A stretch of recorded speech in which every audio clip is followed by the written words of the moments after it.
Hello mga kabibig! Welcome back sa ating bagong YouTube channel. Ito ang pinakamaingay ng YouTuber sa balat ng YouTube. Ako si Kabibig, maglebak-lebak na ta with evidence. Naku, grabe mga kabibig, itong latest trending news kung saan Ivana Alawi dawit sa controversial na kung saan tinawag na kabit si Ivana Alawi ni Mayor Benitez. Naku po, ang asawa ni Mayor Benitez na Mayor Albi Benitez ay talagang kinasuhan, nagsampa ng reklamo ng VAWC ng asawa niya, naku mga kabibig, at doon kanyang isinalaysay na si Ivana Alawi ay merong relationship sa kanyang asawa. Doon sa 24.4.6 sinabi niya dito na, while I heard rumors of respondents' infidelity early on, I had no proof of such facts. It was only when I received the petition for declaration of nullity of marriage filed by respondent, and after reading admission of respondent of having fathered two illegitimate child or children, and his implied admission of his current illicit relationship with Ivana Alawi. Talagang nandun kabibig, nakasulat ang pangalan ni Ivana Alawi, that I was able to confirm his marital infidelity. I felt utterly betrayed by the respondent and was devastated beyond compare after finally discovering and confirming the truth in respondent's lies. So, yan ang nakasulat sa 24.4.6 mga kabibig. So, paano ito sasagutin ni Ivana Alawi? On the other hand mga kabibig, nagsalita na si Mayor Albi Benitez mga kabibig hinggil sa VAWC complaint na final ni Dominic Lopez Benitez mga kabibig. So, ito ay statement of Attorney Peter Sanchez na sinagot niya in Council for Mayor Alfredo Abelardo B. Benitez kung totoo ba ang aligasyon ng kanyang asawa. So, ito na po mga kabibig. Mayor Alfredo Abelardo Albi Benitez firmly denies the baseless and retaliatory allegation made against him by his estranged spouse under Republic Act No. 9262 or the Anti-Violence Against Women and Their Children Act for allegedly economic and psychological abuse. This case was filed shortly after Mayor Benitez initiated annulment proceedings in 2024, raising serious doubts about the complaint's motives. The VAWC complaint hinges on allegations dating back as far as 21 years ago. Every property acquired during the marriage, including the multi-million peso residences in Forbes Parks and Dasmariñas Village, was fully paid by Mayor Benitez using his own resources, but titled in the name of the complainant, Dominic Lopez Benitez. So binayaran ni Mayor Albi pero ang titulo ay nakapangalan sa asawa niya. This also includes high-value assets such as condominium units, ang yayaman nila, luxury vehicles, and a substantial amount of publicly listed shares, all of which are funded by Mayor Benitez but registered under her name. Mayor, pero ang daming mga properties, ang daming mga luxury cars. Saan sila kumuha ng pera? Ay, baka mayayaman ito mga kabibig, Mayayaman, aside from being a mayor, mayaman din ito si Mayor, Baka marami silang mga ari-arian. Baka asyendero itong si Mayor, kaya afford niya itong mga sinasabi niya sa statement.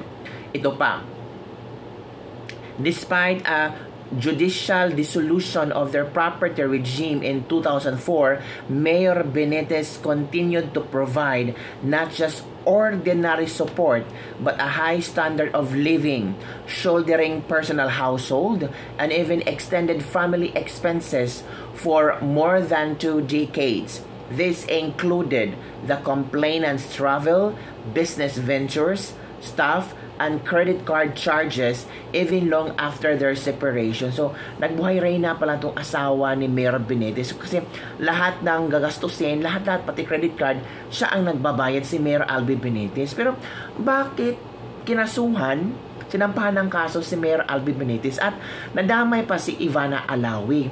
Knowing marami ang mga netizen nakaalam na si Ivana Alawi walang boyfriend. At sabi pa ni Ivana Alawi sa mga videos niya, ayaw siyang pumatol sa mga may asawa kasi nakakasira sa pamilya, pati na sa mga anak. Pero bakit nadawit ang pangalan ni Ivana Alawi? Ito pa. It is equally unsettling that a third party has been unnecessarily dragged into this private matter. The mention of individuals unrelated to the merits of the case only serves to divert attention and inflame public sentiments in a complainant's favor. So, parang ginamit lang si Ivana Alawi para si Ivana Alawi ang mapagtuunan pansin, para mabash si Ivana Alawi, para husgahan si Ivana Alawi. Kawawa naman si Ivana, di ba? Kasi deny niya si Mayor Alfredo Albi Benitez, deny niya na wala silang relasyon ni Ivana Alawi, di ba? Section 44 of RA 9262 explicitly mandates the confidentiality of all proceedings and parties involved. The unwarranted disclosure of identities and unverified claims constitutes a clear violation of this provision. Ako, para yatang ang makasuhan nito ay si Miss Dominic Lopez Benitez kasi talagang nalantaran ang pangalan ni Ivana Alawi doon. Mayor Benitez remains fully cooperative with all the legal processes and is confident that the evidence, financial records, property documents, and testimonies will disprove these false and vindictive claims. We respectfully ask the public and the media to allow the legal system to take its course and to refrain from an ethical practice of sensationalizing this case. So, tayo kami maghihintay lang tayo sa mga updates sa kawawa naman si Ivana Alawi o nadawit, no? Knowing Ivana Alawi, ano naman natin, di ba, na talagang tawag dito, she's doing para sa pamilya niya, nagva-vlog siya. Mayaman naman to si Ivana. Kaya maraming natanong, talaga ba idadawit ang pangalan ni Ivana? Ang tanong ng mga netizen, talaga ba? Totoo? May ebidensya ka ba? Baka gusto mo lang gawing, tawag dito, ma-divert ang attention para si Ivana Alawi ang ibabash ng mga tao. Diba? So, makinintay mga kabibig sa isang news, mga kabibig, ha? Sa bilyonaryo, ito yung news kanina na pinag-usapan talaga. As in, Ivana, dapat magsalita ka din ang mag-release ng official statement. Makinintay mga kabibig, makinintay ito na. Andalang kinakaharap ngayon ang isa sa mga napabalitang top contender for the House Speakership sa 20th Congress na si Congressman Albi Benitez. Ay, oo. Sinampahan siya ng reklamo ng kanyang asawa dahil sa Ay, oo, kasi si Albi Benitez, ito yung sabi nila, gusto ni F. Eliza Marcos na maging House Speaker. Naku, kung ikukunik mo, baka ito ay yung rason kung bakit sinampahan ng, ay, hindi natin alam, di ba? Oo, top contender pala itong si Albi Benitez na maging House Speaker at sabi nila, gusto ito ni Lisa Marcos na maging House Speaker itong si Albi Benitez. Nako po, ito na. Nabuking din kung sino ang kanya umanong mistress sa isang sikat na aktres. Grabe no, mistress talaga ang gamit na word, no? Kasi nandun ang nakalagay eh. Nandun sa affidavit eh. Tapos pinost, diba? At nandun ang kompletong pangalan ni Ivana Alawi. The report ni Sandro Chona. Sa social media ang kopya ng complaint affidavit ni Nikki Lopez Benitez, ang asawa ni Negros Occidental Representative Albi Benitez. Nako po. Sa ulat ng Politico website, pakiramdam ni Nikki, lubos siyang pinagtaksilan na nagdulot daw ng mental o emotional anguish. Hala. Inirereklamo ang bilyonaryong kongresista dahil sa paglabag sa RA 9262 o ang Anti-Violence Against Women and Their Children. Nanalo pala si Albi Benitez, no? Kongresista na siya ngayon. Kaya pala, no, siya ang favorite daw ni Lisa Marcos. Sabi ng mga chika-chika dyan na maging House Speaker. Act. Partikular na kalakip sa reklamo ang umano'y ilang beses na pagkakaroon ng marital infidelity o pangangaliwa ng mambabatas. Ayon kay Nikki, nakumpirma niya ang pangangaliwa nang matanggap niya ang petition for declaration of nullity of marriage na inihain ni Benitez. Grabe, no? Sabi niya dito, petition for declaration of nullity of marriage filed by respondents, and after reading the admission of respondents of having fathered 2 illegitimate children and his implied admission of his current illicit relationship with Ivana Alawi talaga. Nakamention yung pangalan ni Ivana Alawi. Nakasaad daw doon ang pag-amin nito na ama siya ng 2 illegitimate children. Lumalabas rin sa complaint affidavit ang pangalan ng umano'y mistress ni Albi, ang aktres na si Ivana Alawi. Isa si Congressman Benitez sa mga maugong kaugnay sa liderato sa Kamara. Sinubukan siyang kunan ng Billionaire News Channel ng pahayag pero hindi ito nagsasalita kaugnay sa issue. Pero ang kanyang abogado, sinabi na mariing itinatanggi ni Benitez ang mga paratang sa kanya.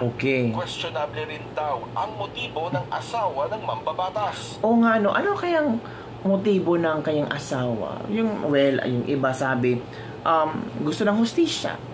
Magkaroon na sana ng patas na laban, di ba? Pero kailangan ba talagang idawit si Ivana Alawi? Well, baka may ebidensya ang asawa. Nako, grabe naman.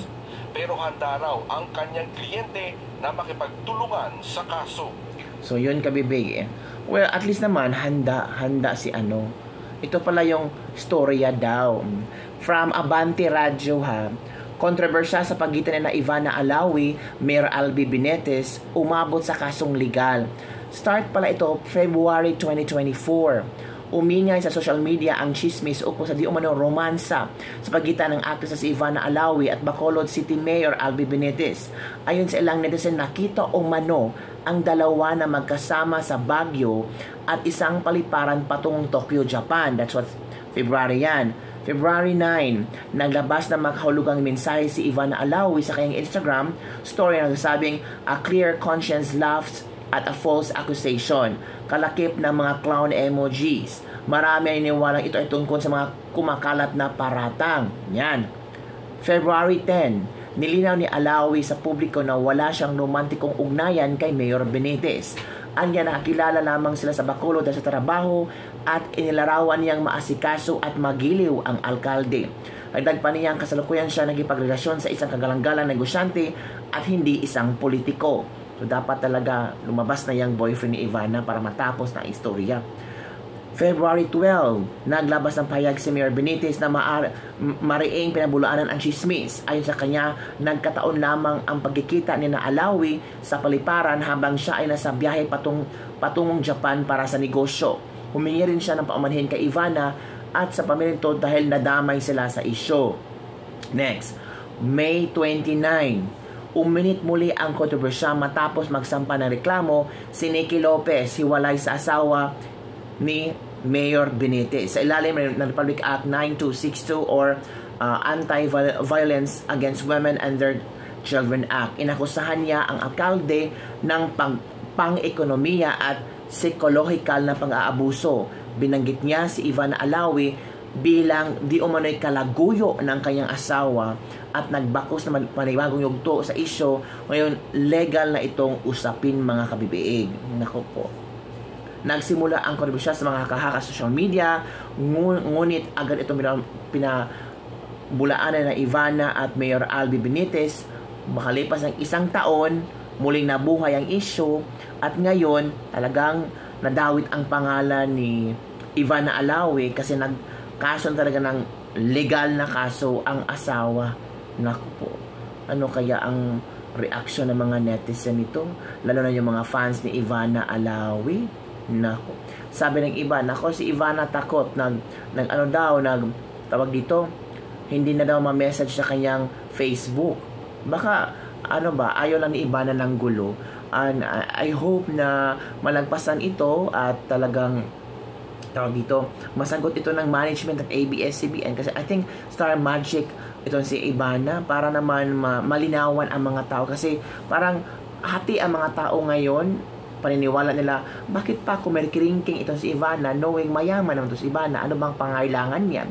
Tapos yung iba, nagsasabi na itong si Ivana talaga, may mga ganito, mga ganyan, mga pangit na mga description kay Ivana.